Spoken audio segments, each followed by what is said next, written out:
Bonjour et bienvenue dans cette vidéo dans laquelle nous allons apprendre ensemble comment se repérer dans un plan, comment repérer un point dans un plan.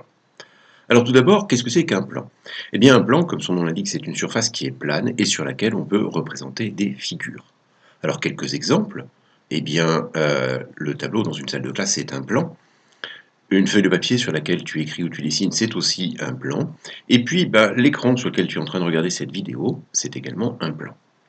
Alors restons sur l'exemple de cet écran. Si je veux dessiner un point de couleur sur l'écran, comment mon ordinateur sait-il que ce point il est plutôt ici ou bien là? Eh bien, l'ordinateur va savoir que le point que je veux dessiner, c'est le point rouge parce que j'ai fixé à celui-ci des coordonnées. Donc la question maintenant, c'est de savoir comment est-ce que l'on peut fixer des coordonnées. Eh bien, pour fixer les coordonnées dans un plan, pour créer ce qu'on appelle un système de coordonnées, en fait, il suffit de tracer deux axes. Et ces deux axes, ils sont séquents, c'est-à-dire qu'ils se coupent. Ils sont orientés, c'est-à-dire que, comme tu le vois, il y a une petite flèche à l'extrémité, à une extrémité de chacun d'entre eux. Et puis, ils sont gradués, c'est-à-dire qu'il y a des unités de mesure qui sont portées sur ces axes. Et grâce à cela, et notamment grâce aux graduations, eh bien, on va pouvoir créer un système de quadrillage qui est constitué de droites. Ces droites, elles sont parallèles aux axes et elles vont nous permettre de nous repérer dans ce plan. Alors, en général, on va travailler le plus souvent avec des axes qui sont perpendiculaires l'un à l'autre et qui ont les mêmes graduations. C'est ce que tu vois ici sur cette figure. Et donc, on voit très bien lorsqu'on fait un quadrillage qui s'appuie sur ces graduations, eh bien, qu'il est constitué de petits carreaux. On peut aussi faire un quadrillage beaucoup plus fin. Ici, j'ai un quadrillage avec l'unité de chacun des axes, mais je peux très bien faire un quadrillage beaucoup plus fin. Tout est possible. Alors, quelques éléments déjà de langage. Eh bien, le point d'intersection des deux axes, on dit que c'est l'origine du repère. L'axe horizontal s'appelle l'axe des abscisses. Et l'axe vertical s'appelle l'axe des ordonnées. Alors maintenant qu'on a défini tout ça, bien, tu vas voir comment on va pouvoir se servir de ce système de coordonnées. Si on veut savoir où est le point M, dont on connaît l'abscisse 3 et l'ordonnée -1, eh bien, c'est assez simple. On va déjà repérer où est le nombre 3 sur l'axe des abscisses, et on va tracer une droite verticale.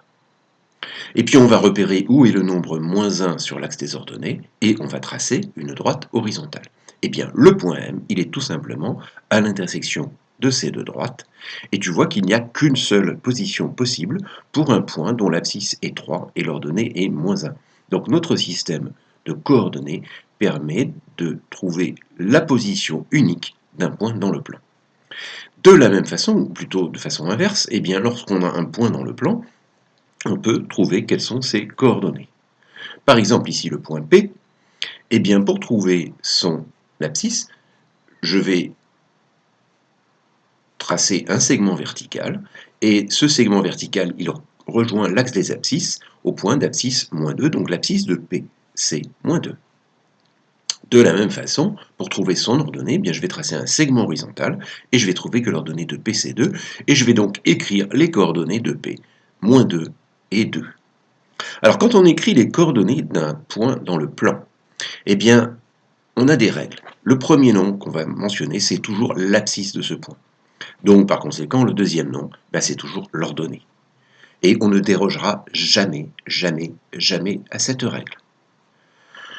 Les deux nombres vont être mis entre parenthèses et on va les séparer par un point-virgule. C'est important de mettre bien un point-virgule parce que comme ça, si on a un nombre décimal, il n'y a pas de confusion qui est possible. Donc, quand on fait ça, par exemple, si je dis que les coordonnées de t c'est -4 et 2,5, ça veut dire que l'abscisse de t c'est -4 et l'ordonnée de t c'est 2,5.